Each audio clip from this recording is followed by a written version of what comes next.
Hello दोस्तों, आ छे जूनागढ़नो प्राचीन अने जूनो दामोदर कुंड। तमे जोई शको छो आजे बीजू श्राद्ध छे। घणा माणसो पाणी ढोरवा नावा आवेला छे आ दामोदर कुंड में।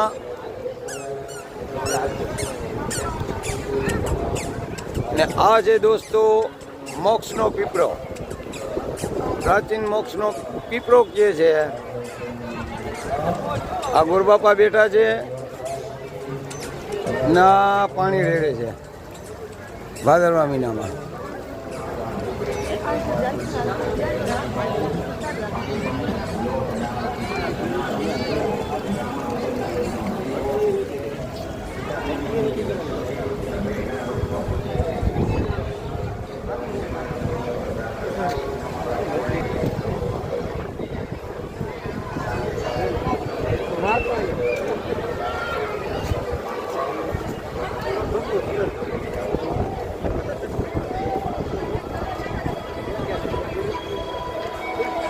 समय હોય दोस्तों तो आ दामोकुंड ने नमन करजो ने आ प्राचीन पीपरा ने पगे लागजो। जय हिंद, जय भारत।